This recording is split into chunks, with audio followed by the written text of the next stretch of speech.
ಪ್ರತಿಯೊಂದು ಬ್ರ್ಯಾಂಡಲ್ಲೂ ಪ್ರತಿಯೊಂದು ಸೆಗ್ಮೆಂಟಲ್ಲೂ ಒಂದು ದೊಡ್ಡ ಸ್ಕೂಟರ್ ಇದ್ದೇ ಇದೆ. ದೊಡ್ಡ ಸ್ಕೂಟರ್ ಅಂತ ನಾನು ಅಂತೀನಿ ಅಂತಂದರೆ ನೋಡೋಕ್ಕೂ ದೊಡ್ಡದಾಗಿ ಕಾಣುತ್ತೆ, ಜೊತೆಗೆ ಇಂಜಿನ್ ಸೈಜ್ ಕೂಡ ದೊಡ್ಡದಾಗಿರುತ್ತೆ. ಯೂಶ್ವಲಿ 100cc ನೋಡಿರ್ತೀರ, 125cc ನೋಡಿರ್ತೀರ. ಇದು 150cc, 160cc ಕೂಡ ಬೇರೆ ಬ್ರ್ಯಾಂಡಲ್ಲಿದೆ, 155 ಇದೆ ಯಮಹಾ ಏರಾಕ್ಸ್. ಎಂಟಾರ್ಕ್ ಯಾರಿಗೆ ಗೊತ್ತಿಲ್ಲ? ಎಂಟಾರ್ಕ್ ಸಿಕ್ಕಾಬಟ್ಟೆ ಜನಕ್ಕೆ ಆಲ್ರೆಡಿ ಗೊತ್ತು. ತುಂಬಾ ಫೇಮಸ್ ಗಾಡಿ, ತುಂಬಾ ಸೇಲ್ಸ್ ಕೂಡ ಆಗಿದೆ. ಒಂದು ಪರ್ಫಾರ್ಮೆನ್ಸ್ ಸ್ಕೂಟರ್ ಅಂತಲೇ ಹೆಸರು ಮಾಡಿದೆ ಆಲ್ರೆಡಿ. ಆ ಎಂಟಾರ್ಕಲ್ಲೇ ಹೊಸ್ದಾಗಿ ಬಂದಿರೋ ಎಂಟಾರ್ಕ್ 150cc ಗಾಡಿ ಇದು. ನಾನು ನಿಮ್ಮ ಕನ್ನಡದ KS09 ರೈಡರ್. ಸದ್ಯಕ್ಕೆ ಇರೋ ಸ್ಕೂಟರ್ಗಳಲ್ಲಿ ಮೋಸ್ಟ್ ಅಡ್ವಾನ್ಸ್ ಸ್ಕೂಟರ್ ಇದಾಗಿದೆ. ಯಾಕೆ ಅಂದರೆ ಟೆಕ್ನಾಲಜಿ ವೈಸ್ ನಾನು ಮಾತಾಡ್ತಾ ಇದ್ದೀನಿ. ಟೆಕ್ನಾಲಜಿ ಅಂತಂದರೆ ಇದರಲ್ಲಿ ಈ ನಮ್ಮ ಬೈಕ್ಸ್ಗಳಿಗೆ ಬರೋದಕ್ಕೆ ಶುರುವಾಗಿದೆಯಲ್ಲ, ಅದೇ ಥರ ಇದರಲ್ಲಿ ABS ಜೊತೆಗೆ ಡ್ಯುಯಲ್ ಚಾನಲ್ ABS ಜೊತೆಗೆ ಟ್ರ್ಯಾಕ್ಷನ್ ಕಂಟ್ರೋಲ್ ಕೂಡ ಇದೆ ಈ ಗಾಡೀಲಿ. ಸೆಗ್ಮೆಂಟಲ್ಲೇ ಫಸ್ಟ್ ಆಗಿರುವಂಥ ತುಂಬ ಎಲಿಮೆಂಟ್ಸ್ ಕೂಡ ಈ ಗಾಡೀಲಿದೆ. ಸೊ ಒಂದೊಂದನ್ನೇ ನಾನು ಎಕ್ಸ್ಪ್ಲೈನ್ ಮಾಡ್ತಾ ಹೋಗ್ತೀನಿ ಈ ಗಾಡಿ ಬಗ್ಗೆ. ನಡೀರಿ ಶುರು ಮಾಡೋಣ. ಸೊ ಇವತ್ತಿಲ್ಲಿ ಏನು ಎಂಟಾರ್ಕ್ ನೀವು ನೋಡ್ತಾ ಇದ್ದೀರಾ, ಈ ಎಂಟಾರ್ಕ್ ನಮ್ಮ ಮನೆಯ ಎಂಟಾರ್ಕ್, ನಮ್ಮದೇ ಗಾಡಿ ಇದು. ರೀಸೆಂಟಾಗಿ ಆಲ್ಮೋಸ್ಟ್ ಒಂದು 15-20 ಡೇಸ್ ಆಯಿತಾ ಅಂತ ಈ ಗಾಡಿನ ಪರ್ಚೇಸ್ ಮಾಡಿ. ನಾನು ಯಾಕೆ ಪರ್ಸ್ನಲಿ ಈ ಗಾಡಿನ ತೊಗೊಂಡೆ ಅಂತಂದರೆ ಮನೆಯವ್ರಿಗೇನೆ ಇದು, ಮನೆ ನನ್ನ ವೈಫ್ ಯೂಸ್ ಮಾಡೋದಕ್ಕೆ ಅಂತ. ಅವಳು ಜಾಸ್ತಿ ಮೈಲೇಜ್ ಇರೋ ಅಂಥದ್ದು ಗಾಡಿ ತೊಗೊಳ್ಳೋಣ ಅಂತ. ಆಲ್ರೆಡಿ ಒಂದು ಜುಪಿಟರ್ ಮನೇಲೇ ಇತ್ತು. ಸೊ ಅದಕ್ಕೆ ನಾನು ಅಂದ್ಕೊಂಡೆ ಓಲಾ ಇತ್ತಲ್ಲ, ಓಲಾನ ತಳ್ಳಿಬಿಟ್ಟೆ. ಯಾಕಂತಂದರೆ ಇವತ್ತು ಓಲಾಗೆ ನಿಮಗೆ ಸ್ಲಾಟು ಸಿಗ್ತಾಯಿಲ್ಲ, ಸರ್ವೀಸು ಸಿಗ್ತಾಯಿಲ್ಲ, ಏನೂ ಇಲ್ಲ, ಪಾರ್ಟ್ಸು ಅವೈಲಬಿಲಿಟಿ ಇಲ್ಲ. ಈ ಥರ ಆದಮೇಲೆ ಇನ್ನು ಓಲಾ ಕತೆ ಮುಗಿದೋಯ್ತು ಎಲ್ಲಿನೂ. ಎಷ್ಟೋ ಅಷ್ಟಕ್ಕೆ ತಳ್ಳಿಬಿಟ್ಟೆ. ಒಂದು ಕೊಟ್ಟಿದ್ದಕ್ಕೆ ಒಂದು 40,000 ಸಿಕ್ತಷ್ಟೇ. S1 Pro ಅದೆಲ್ಲ ಈಗ ಎಲೆಕ್ಟ್ರಿಕ್ ಗಾಡಿಗಳು ಹೆಂಗಾಗ್ಬಿಟ್ಟಿದೆ ಅಂತಂದರೆ ಯೂಸ್ ಆ್ಯಂಡ್ ಥ್ರೋ ಗಾಡಿಗಳಾಗ್ಬಿಟ್ಟಿದೆ. ಯಾರು ನಿಮ್ಮ ಸೆಕೆಂಡ್ ಹ್ಯಾಂಡಲ್ಲಿ ಸೇಲ್ ಮಾಡಿದ್ರೆ ವ್ಯಾಲ್ಯೂನೇ ಸಿಗಲ್ಲ ಗಾಡಿಗೆ, ಆ ಥರ ಆಗೋಗ್ಬಿಟ್ಟಿದೆ. ಅದಕ್ಕೆ ಬೇಡ ಗುರು ಸವಾಸ ಅಂತ ಹೇಳ್ಬಿಟ್ಟು ನಾವು ಈ ಗಾಡಿನ ಪಿಕ್ ಮಾಡ್ಕೊಂಡ್ವಿ. ಯಾಕೆ ಇದೆ ಪವರ್ಫುಲ್ ಗಾಡಿ ಅಂತಂದರೆ ಅವಾಗವಾಗ ಅದು ಇದು ವೀಡಿಯೋ ಶೂಟ್ಸ್ಗೆ ಹೋಗ್ತಾ ಇರ್ತೀವಿ, ರನ್ನಿಂಗ್ ಶಾರ್ಟ್ಸ್ಗೆಲ್ಲ ಸ್ವಲ್ಪ ಇಬ್ಬರು ಕೂತ್ಕೊಂಡಾಗ ಹಿಂದಗಡೆ ಕ್ಯಾಮ್ರಾ ಹಿಡ್ಕೊಂಡಾಗ ಸ್ವಲ್ಪ ಪವರ್ ಇರಬೇಕು ಗಾಡಿ ಫುಲ್ ಮಾಡೋದಕ್ಕೆ. ಸೊ ಅದು ನಮಗೆ ಸಾಕಾಗ್ತಾ ಇರಲಿಲ್ಲ. ಅಕೇಶ್ನಲ್ಲಿ ಯಾವತ್ತಾದರೂ ನಾವು ಶೂಟಿಗೆ ತೊಗೊಂಡು ಹೋದಾಗ ಬೇರೆ ಗಾಡಿ ಶೂಟ್ಗೆ ಇರಲಿ ಒಂದು ಪವರ್ಫುಲ್ ಸ್ಕೂಟರು, ಹೆಂಗೋ ಮನೆ ಹತ್ರ ತಾನೇ ಓಡಾಡೋದು ಅಂತ ಹೇಳಿಬಿಟ್ಟು ಈ ಗಾಡಿನ ಎತ್ಕೊಂಡೆ.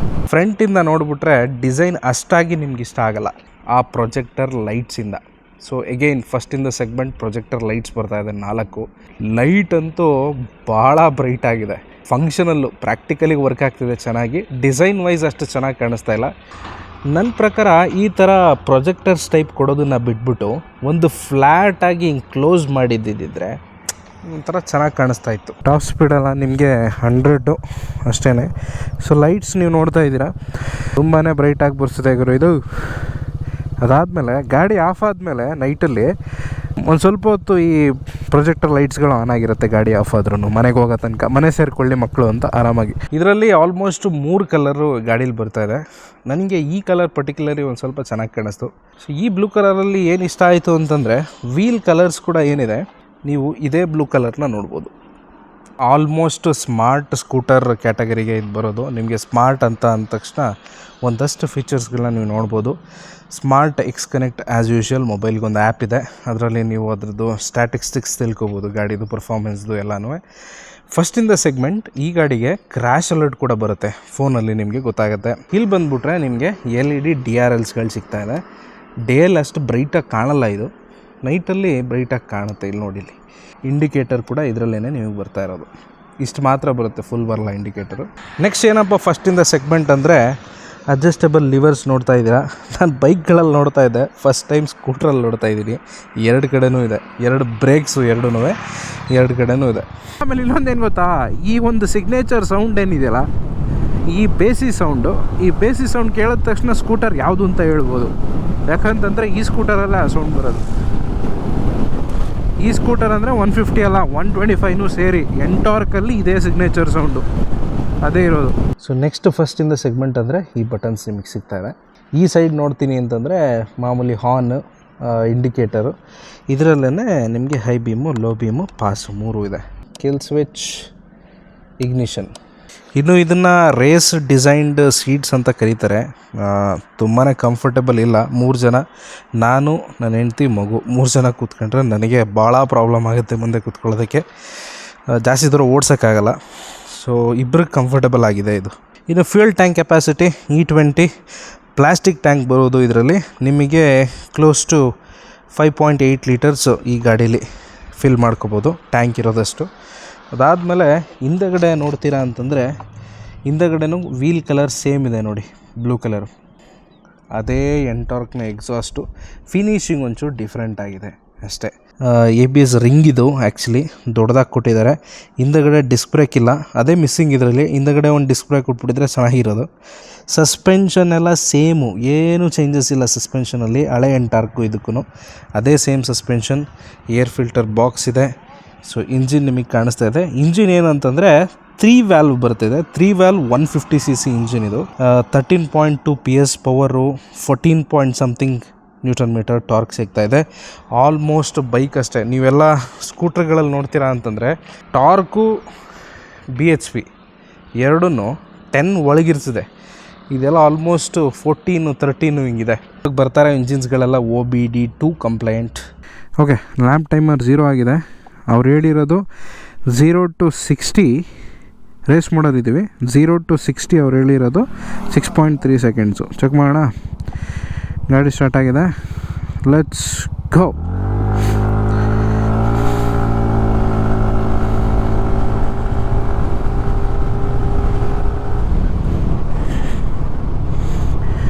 ಫಾಸ್ಟೆಸ್ಟ್ ಲಾಂಚ್ ಟೈಮ್ ಅಚೀವ್ಡ್ ಆಯಿತು. 6.1 ಅಲ್ಲಿ ಕ್ಲೋಸ್ ಟು 6.1 ಅಲ್ಲ, 6.7 ಸೆಕೆಂಡ್, 6.3 ಹೇಳಿದರು. ಸೊ ನಾನು ವೆಯ್ಟ್ನ ಕನ್ಸಿಡರ್ ಮಾಡಿಕೊಂಡು ಅವ್ರು ಆ್ಯಕ್ಚುಲಿ ಕೊಟ್ಟಿರೋದು ಕರೆಕ್ಟೇ ಇದೆ. ಇಂಜಿನ್ನು ಇಲ್ಲೊಂದು ಚೂರು ನನಗೇನು ಇಷ್ಟ ಆಗಲಿಲ್ಲ ಗಾಡೀಲಿ ಅಂತಂದರೆ, ಇಲ್ಲೆಲ್ಲ ಹಂಗಂಗೆ ಓಪನ್ ಕಾಣುತ್ತೆ. ಸ್ವಲ್ಪ ಏನಾದರೂ ಮಾಡಿ ಕ್ಲೋಸ್ ಮಾಡಬೇಕಾಗಿತ್ತು. ಸೊ ಇಲ್ಲಿಂದ ನೀವು ಥ್ರಾಟಲ್ ಬಾಡಿ ಕೂಡ ನೋಡ್ಬೋದು ಒಳಗಡೆ ನೋಡಿ. ಇನ್ನು ಫ್ಯೂಯಲ್ದು ಕ್ಯಾಪ್ ಓಪನ್ ಮಾಡೋದಕ್ಕಾಗಲಿ, ಬೂಟ್ ಓಪನ್ ಮಾಡೋದಕ್ಕಾಗಲಿ ಎರಡಕ್ಕೂ ಇಲ್ಲೇ ಈ ಕಡೆ ತಿರುಗಿಸಿದ್ರೆ ಬೂಟ್ ಓಪನ್ ಆಗುತ್ತೆ. ಸೊ ಓಪನ್ ಆಯಿತು. ಇಲ್ಲಿ ಒಂದು ಹಾಫ್ ಹೆಲ್ಮೆಟ್ ಇಟ್ಕೋಬೋದು ಕಂಫರ್ಟಬಲಾಗಿ. ಯಾಕೆ ಇಲ್ಲಿ ಫುಲ್ಲು ಜುಪಿಟರ್ ಥರ ಸ್ಪೇಸ್ ಇಲ್ಲ ಅಂತಂದರೆ, ಜುಪಿಟರಲ್ಲಿ ಯೂಶ್ವಲಿ ಏನಾಗುತ್ತೆ, ಟ್ಯಾಂಕ್ ಬಂದು ಫ್ರಂಟಲ್ಲಿ ಬರುತ್ತೆ 125ಅಲ್ಲಿ. ಸೊ ಇದರಲ್ಲಿ ಟ್ಯಾಂಕ್ ಇಲ್ಲೇ ಇರೋದ್ರಿಂದ ಈ ಏರಿಯಾದಲ್ಲಿ ಸೊ ಸ್ಪೇಸ್ ರೆಡ್ಯೂಸ್ ಆಗಿದೆ. ಇಲ್ಲೊಂದು ಹೆಲ್ಮೆಟ್ ಮಾತ್ರ ಇಟ್ಕೋಬೋದು ನೀವು ಅಷ್ಟೇ. ಹಿಂಗೆ ಒಂದು ಬ್ಯಾಗ್ ಇಟ್ಕೊಂಡಿದ್ದೀನಿ, ಬೇಕಾಗಿದ್ದ ಸಾಮಾನು ನೀರು ಗೀರು ಎಲ್ಲ ಗಾಡಿ ಒಳಗೆ ಇಟ್ಕೊಂಡಿದ್ದೀನಿ. ಸಿಂಪಲ್ ಈಸಿ ಕೆಲಸ. OBD ಪ್ಲಗ್ ಕನೆಕ್ಟ್ ಮಾಡಿಕೊಂಡು ನೀವೇನಾದರೂ ಗಾಡೀಲಿ ಇಶ್ಯೂಸ್ ಇದ್ದರೆ ಇಲ್ಲಿ ಚೆಕ್ ಮಾಡ್ಕೊಳ್ಳೋದಕ್ಕೆ ಸರ್ವಿಸ್ನವ್ರಿಗೆ. ಇಲ್ಲಿ ನಿಮಗೆ USB ಪೋರ್ಟ್ ಸಿಗ್ತಾಯಿದೆ. ನೆಕ್ಸ್ಟು ಸ್ಟೋರೇಜ್ಗೆ ಅಂತೇಳಿ ಈ ಸೈಡಲ್ಲಿ 2 ಲೀಟ್ರಷ್ಟು ಜಾಗ ಒಳಗಡೆ ಕೊಡ್ತಾ ಇದ್ದಾನೆ. ನಂಬರ್ ನೋಡಿ ಎಷ್ಟು ಚೆನ್ನಾಗಿದೆ, KA09KA 8805. 8 ಹೊರಟೋಗಿ 8055 ಆಗಿಬಿಟ್ಟಿದ್ರೆ ಚೆನ್ನಾಗಿತ್ತು. ಸ್ಟಿಲ್ ಫೈನ್, ನಾನೇನು ಕಾಸು ಕೊಟ್ಟಿಲ್ಲ ಅದಕ್ಕೆ. ಈ TFT ಡಿಸ್ಪ್ಲೇ ಏನಿದೆ ಗಾಡೀಲಿ, ಇದು ಸೇಮ್ 160 ಅಪ್ಯಾಚಲ್ಲಿ ಏನಿದೆ ಅದೇ ಬರುತ್ತೆ. RTXಲ್ಲೂ ಆಲ್ಮೋಸ್ಟ್ ಸಿಮಿಲರ್ ಅಂತ ನನಗೆ ಅನಿಸುತ್ತೆ. ಸೊ ಟ್ರ್ಯಾಕ್ಷನ್ ಕಂಟ್ರೋಲ್ ಇರೋದ್ರಿಂದ ಟ್ರ್ಯಾಕ್ಷನ್ ಕಂಟ್ರೋಲ್ ಲೈಟ್ ಇಲ್ಲಿ ಬ್ಲಿಂಕ್ ಆಗ್ತಾಯಿದೆ, ನೀವು ನೋಡ್ತಾ ಇರ್ಬೋದು. ಈ ಕಡೆ ABSದು ಲೈಟ್ ಇದೆ. ಇದರಲ್ಲಿ ಇನ್ನೂ ಒಂದು ವರ್ಷನ್ ಬರುತ್ತೆ. ಅದರಲ್ಲಿ ABS ಇಲ್ವೋ ಏನಪ್ಪ, ABSಸು ಇದೆ. ಅದರಲ್ಲಿ ಡಿಫ್ರೆನ್ಸ್ ಏನು ಅಂತಂದರೆ ಸ್ಪ್ಲಿಟ್ ಸ್ಕ್ರೀನ್ ಬರುತ್ತೆ, ಈ ಥರ ಬರಲ್ಲ.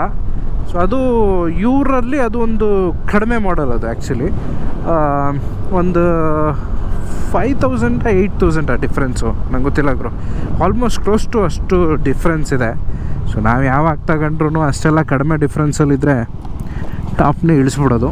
ಸೊ ಟಾಪೇ ಸರಿ. ಒಂದು ವಿಚಾರ ನೀವು ನೋಟಿಸ್ ಮಾಡಿ, ನಿಮ್ಗೆ ಇಲ್ಲಿ ಎಲ್ಲೂ ಡಿಸ್ಪ್ಲೇಲಿ ಮೈಲೇಜ್ ಬಗ್ಗೆ ಇವ್ರು ಹೇಳಲ್ಲ.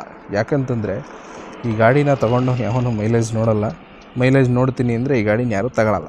ಸ್ಟ್ರೀಟ್ ಮೋಡ್ನ ಡೈರೆಕ್ಟ್ ಸ್ವಿಚ್ ಮಾಡ್ಕೊತೀನಿ ಅಂದರೆ ಇಲ್ಲೊಂದು ಬಟನ್ನು, ಈ ಮೇಲ್ಗಡೆ ಬಟನ್ನ ಪ್ರೆಸ್ ಮಾಡಿದ್ರೆ ರೇಸಿಂದ ಸ್ಟ್ರೀಟಿಂದ ರೇಸು ಎರಡೇ ಮೋಡ್ ಇರೋದು. ಇಲ್ಲ ಹಂಗಲ್ಲ, ಇಲ್ಲಿಂದನೇ ಸೆಟ್ ಮಾಡವ ಅಂತಂದರೆ ಸೆಟ್ ಬಟನ್ ಒತ್ತಿದ್ರೆ ಮೆನುಗೆ ಬರ್ತೀವಿ. ರೈಡಿಂಗ್ ಮೋಡ್ ಇದೆ, ಸ್ಟ್ರೀಟಿಗೆ ಸ್ಟ್ರೀಟು, ಟ್ರಿಪ್ ಡೀಟೇಲ್ಸ್ ಇದೆ, ಟ್ರಿಪ್ A. ನಿಮ್ಗೆ ಇದರಲ್ಲೂ ಮೈಲೇಜ್ ಎಷ್ಟು ಅಂತ ತಿಳಿಸಲ್ಲ ಇದು. ಅದನ್ನು ಆಮೇಲೆ ವೆಹಿಕಲ್ ಕಂಟ್ರೋಲಲ್ಲಿ ಟ್ರ್ಯಾಕ್ಷನ್ ಕಂಟ್ರೋಲ್ ಆನ್ ಆಫ್ ಮಾಡ್ಕೋಬೋದು. ISS ಅಂತಂದರೆ ಗಾಡಿ ಎಲ್ಲರೂ ನಿಲ್ಲಿಸಿದಾಗ ಆಫ್ ಆಗುತ್ತಲ್ಲ ಅದಕ್ಕೆ ಟೈಮರು ಸೆಟ್ ಮಾಡ್ಕೋಬೋದು, ಎಷ್ಟು ಸೆಕೆಂಡ್ ಆದಮೇಲೆ ಆಫ್ ಆಗಬೇಕು ಗಾಡಿ ಅಂತ. 7 ಸೆಕೆಂಡ್ ಸ್ಟ್ಯಾಂಡರ್ಡ್ ಆಗಿ ಕೊಟ್ಟಿರ್ತಾರೆ, ಇನ್ನೂ ರೆಡ್ಯೂಸ್ ಮಾಡ್ಕೋಬೋದು 4 ಸೆಕೆಂಡ್ಸ್ವರೆಗೂ. ಆನ್ ಆಫ್ ಎರಡೂ ಮಾಡ್ಕೋಬೋದು. ನೆಕ್ಸ್ಟ್ ಕನೆಕ್ಟಿವಿಟಿ, ಬ್ಲೂಟೂತು, ಪ್ರೈವಸಿ, ಇದೇನೋ 2 ಮೋಡ್ ಇದೆ ಗುರು, ನನಗಂತೂ ಗೊತ್ತಿಲ್ಲ ಅದೇನು ಅಂತ. ಸರ್ವೀಸ್ ಯಾವಾಗ, ಪರ್ಫಾರ್ಮೆನ್ಸ್ ರೆಕಾರ್ಡು, ಟಾಪ್ ಸ್ಪೀಡ್ ಎಷ್ಟೋಗಿತ್ತು, TFT ಡಿಸ್ಪ್ಲೇ, ನ್ಯಾವಿಗೇಷನ್ ಕೂಡ ನೋಡ್ಬೋದು, ಟರ್ನ್ ಬೈ ಟರ್ನ್ ನ್ಯಾವಿಗೇಷನ್ ಸಿಗುತ್ತೆ, ಕಾಲ್ ಅಲರ್ಟ್ ಸಿಗುತ್ತೆ. ಬೇಸಿಕ್ಕಾಗಿ ಏನೇನು ಬೇಕೋ ಅದೆಲ್ಲ ಸಿಗುತ್ತೆ ಗುರು. ಅದನ್ನೆಲ್ಲ ಏನು ದೊಡ್ಡ ವಿಚಾರ ಅಂತ ನಾನು ಹೇಳ್ಕೊಂಡು ಕೂತ್ಕೊಳ್ಳೋದಕ್ಕಾಗಲ್ಲ. ಸ್ಟ್ರೀಟ್ ಮೋಡಲ್ಲಿ ಇದ್ದೀವಿ. ಇದರಲ್ಲೂ 2 ಇದೆ. ಸ್ಟ್ರೀಟಲ್ಲೂ ಈಕೋ ಅಂತಲೂ ಇದೆ, ಪವರ್ ಅಂತಲೂ. ಹಿಂಗಂದಾಗ ಪವರ್ ತೋರಿಸುತ್ತೆ ನೋಡಿ. ಈಕೋ ಆ್ಯಂಡ್ ಪವರ್ ಅದರಲ್ಲೂ 2 ಇದೆ. ಅದರ ರೇಸಲ್ಲಿ ಅದರಲ್ಲೂ ಈಕೋ ಆ್ಯಂಡ್ ಪವರ್ ಇದೆ. ರೇಸ್ಗೆ ಹಾಕಿದ ತಕ್ಷಣ ರೆಡ್ ಕಲರ್ ಆಗೋಯ್ತು. ಆ ಗಾಡಿ ಮೇಲೆ IGO ಅಂತ ಒಂದು ಬರೆದಿತ್ತು ನೋಡಿ, ಟೆಕ್ನಾಲಜಿ ಇಲ್ಲಿದೆ ನೋಡಿ. ಯಾವಾಗ ಬೇಕೋ ಅವಾಗ ಮಗನ ಪವರ್ ಕೊಡ್ತೀನಿ ಅಂತ. ಸೊ ನೀವು ಎಲ್ಲಿ ಹುಡುಕಿದ್ರೂ ಈ ಗಾಡೀಲಿ ಮೆಟಲ್ ಸಿಗೋಲ್ಲ. ಯಾಕೆ ಅಂತಂದರೆ ಪರ್ಫಾರ್ಮೆನ್ಸ್ ವೆಹಿಕಲ್ ಆಗಿರೋದ್ರಿಂದ ನಿಮಗೆ ಮೆಟಲ್ ಬದಲಾಗಿ ಫೈಬರಲ್ಲೇ ಆಟ ಆಡಬೇಕು ಜಾಸ್ತಿ. ಅಟ್ಲೀಸ್ಟ್ ನಿಮಗೆ TVS ಜುಪಿಟರಲ್ಲಿ ಒಂಚೂರು ಮೆಟಲ್ ಬಾಡಿನಾದರೂ ಸಿಗುತ್ತೆ. ಸೊ ಇಲ್ಲೇನೂ ಸಿಗೋಲ್ಲ. ಅದಾದಮೇಲೆ ಇಲ್ಲಿ ಮೇಜರ್ಲಿ ಸ್ಕೂಟರ್ ತೊಗೊತಾ ಇರೋರಿಗೆ ಇಲ್ಲಿ ಏನಾದರೂ ಇಟ್ಕೊಳ್ಳೋಕ್ಕೆ ಜಾಗ ಬೇಕು ಅನ್ನೋದು ಒಂದು ಕನ್ಸರ್ನ್ ಆಗುತ್ತೆ ಸ್ಕೂಟರ್ನ ಪ್ರಿಫರ್ ಮಾಡ್ತಿರೋರಿಗೆ. ನನ್ನ ಪ್ರಕಾರ ನಾನು ಇದರಲ್ಲಿ ಜುಪಿಟರಲ್ಲಿ 20 ಲೀಟ್ರದ್ದು ನೀರು ಕ್ಯಾನ್ ಇದೆಯಲ್ಲ, ಅದನ್ನು ನಾನು 2 ಇಟ್ಕೊತೀನಿ. ಇದರಲ್ಲಿ ಹಿಂಗೆಲ್ಲ ಹೊರಗಡೆ ಬಂದಿರೋದ್ರಿಂದ 2 ಇಟ್ಕೊಳ್ಳೋದು ಕಷ್ಟ, 1 ಇಟ್ಕೊಂಡು ಹೋಗ್ಬೋದು, ಏನು ತೊಂದರೆ ಇಲ್ಲ. ಆಮೇಲೆ ನನಗೆ ಎಲ್ಲಿ ಕ್ವಾಲಿಟಿ ಇಶ್ಯೂಸ್ ಅಂತ ಕಾಣಿಸಿದ್ದು ಅಂತಂದರೆ, ಸೊ ಇದೆಲ್ಲ ನೋಡಿ, ಇದೆಲ್ಲ ತುಂಬ ಬ್ರೇಕೇಬಲ್ ಅಂತ ಅನಿಸುತ್ತೆ ಈಸಿಯಾಗಿ. ವಿಂಗ್ಲೆಟ್ಸ್ ಸ್ಕೂಟರಲ್ಲಿ ಫಸ್ಟ್ ಟೈಮ್ ನೋಡ್ತಾ ಇರೋದು.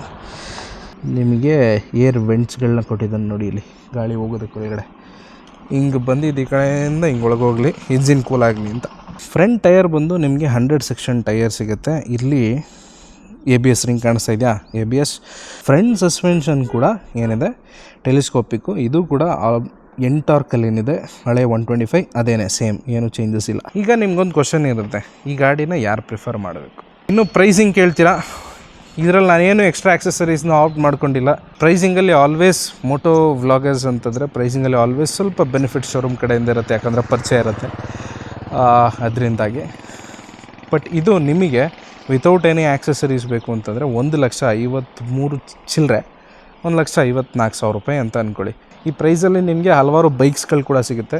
ಯೂಸೇಜ್ ಪ್ರಕಾರನ ಗಾಡಿನ ಪಿಕ್ ಮಾಡಬೇಕು. ನನ್ನ ಯೂಸೇಜ್ ನೀವು ಆಲ್ರೆಡಿ ತಿಳ್ಕೊಂಡಿದ್ರೆ ಏನಕ್ಕೆ ನಾನು ತೊಗೊಂಡೆ ಅಂತ.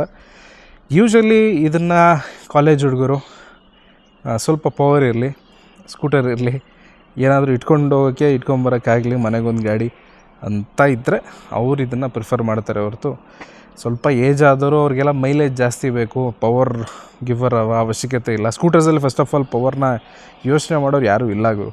ಸದ್ಯಕ್ಕೆ ಎಂಟಾರ್ಕ್ ಅನ್ನೋದು ಆ ಒಂದು ಪ್ರೈಸ್ ರೇಂಜಲ್ಲಿ ಒಂದು ಫೀಚರ್ಡ್ ಫೀಲ್ಡ್ ಸ್ಕೂಟರ್ 150cc ಸೆಗ್ಮೆಂಟಲ್ಲಿ. ಇಲ್ಲಿಗೆ ನಾನು ಈ ವಿಡಿಯೋನ ಮುಗಿಸ್ತಾ ಇದ್ದೀನಿ. ನಿಮಗೆ ಈ ವಿಡಿಯೋ ಇಷ್ಟ ಆಗಿದೆ ಅಂತ ತಿಳ್ಕೊತ ಇನ್ನೊಂದು ಗಾಡಿ ಜೊತೆ ಆದಷ್ಟು ಬೇಗ ಸಿಕ್ಬಿಡ್ತೀನಿ. ಅಲ್ಲಿವರೆಗೂ ಸ್ವಲ್ಪ ವೆಯ್ಟ್ ಮಾಡ್ತಾಯಿರಿ.